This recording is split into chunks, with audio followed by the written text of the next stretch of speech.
Quando o povo saiu do Egito, que é o grande exemplo que nós temos, eles tinham todo um direcionamento, né? Estava indo tudo muito bem. Só que Deus, inclusive, tinha falado para eles, através de Moisés, que eles deveriam, preste bem atenção, pegar tudo aquilo que os egípcios dariam para eles, porque Deus os faria dar. Por quê?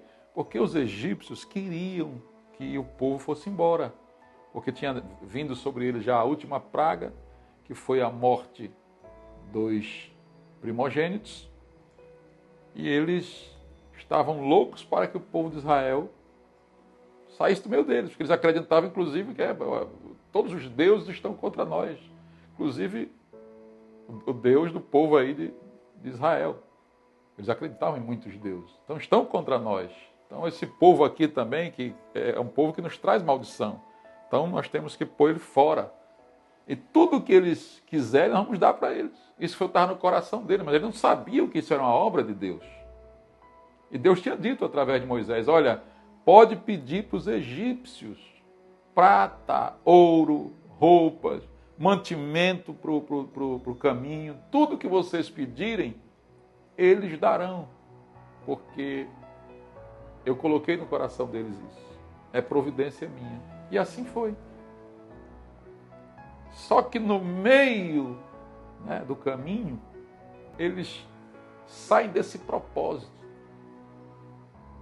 Há uma dificuldade para eles, Moisés sai, se retira por um tempo para ir falar com Deus no Monte Horebe e se demora lá.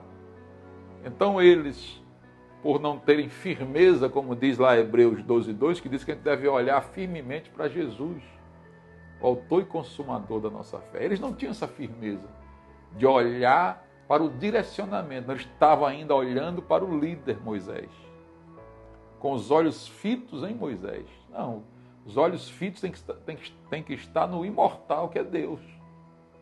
Tem que estar naquele que é provedor. Nós não temos que ter o olhar em homens. A gente deve respeitar, mas a nossa esperança não tem que estar em homens. Nós temos visto aí ao longo da história, toda vez que a esperança é depositada num homem, que ele vai fazer, que ele vai mudar, que ele vai fazer, nós nos decepcionamos, as coisas dão errado, porque nossa confiança tem que estar em Deus, sabendo que Deus, esse não falha. Os homens são mortais, os homens mudam de pensamento, mudam de fé, há uma mudança em todos os sentidos, mas Deus não. Então, quando Moisés sai, eles que estavam ainda na infância da fé, muito crianças, que tinham vindo do Egito com muitos deuses e adorações, e é claro que eles estavam influenciados por isso. Então, quando Moisés, que era a figura de Deus para eles, né, que era o representante de Deus para eles, vai lá para o Monte Horebe, eles ficam sós. E aí tem lá um Arão, que a Bíblia mostra claramente que era um homem sem pulso, não servia para liderar nada, né? E aí o povo pressiona Arão. Diz, olha, esse Moisés, a gente não sabe o que aconteceu com ele. Então é o seguinte, nós precisamos adorar. Providencia para nós aí um Deus, uma imagem para nós adorarmos. E aí Arão, pressionado, vai lá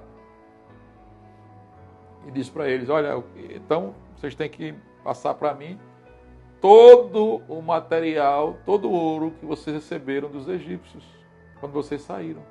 Então veja só, o que Deus deu para eles progredirem, prosperarem, para que eles negociassem no caminho, inclusive se estabelecessem quando chegassem na terra prometida, eles tiraram aquilo deles, daquilo que estava guardado, para fazer um bezerro de ouro. Ou seja, aquilo que era para um alvo, para um propósito, foi desviado para outro alvo, para outro propósito, que na verdade era um despropósito. Eu tenho o texto aqui de Êxodo, né?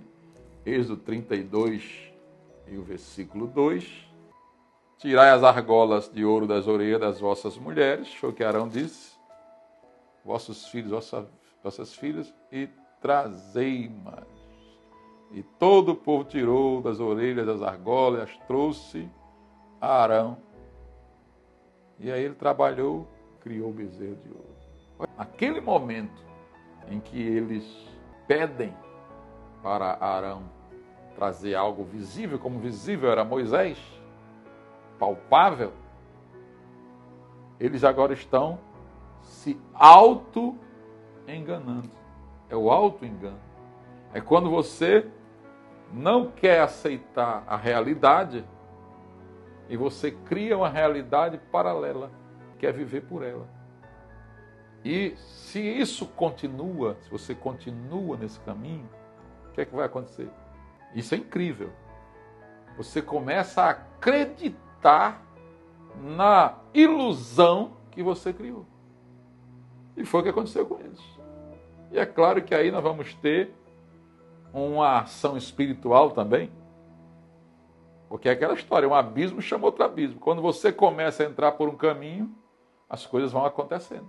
Foi o que se sucedeu com eles.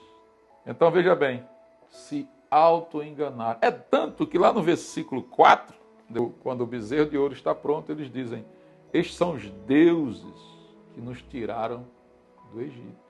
O próprio Arão que criou disse: olha, eis aí o Deus, os teus deuses que te tiraram do Egito aqui.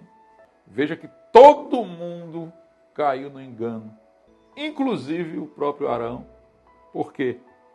Porque desviaram o olhar, desviaram o foco e andaram por vista, andaram por sentimento e não andaram por fé, nem ouviram a palavra que era o propósito que Deus tinha dado para eles. Vocês vão sair, vão tomar todas as riquezas dos egípcios, o ouro, a prata, as vestes e tudo mais, e vocês vão seguir para a terra que eu vou mostrar para vocês. No caminho eu irei providenciar tudo que vocês precisam.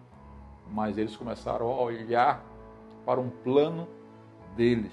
O propósito virou um despropósito, porque eles deixaram o propósito de Deus e andaram nos seus próprios propósitos. Como é que está a tua vida? Como é que você está vivendo? É no propósito que Deus colocou você ou no seu próprio propósito? Ou seja, no seu despropósito?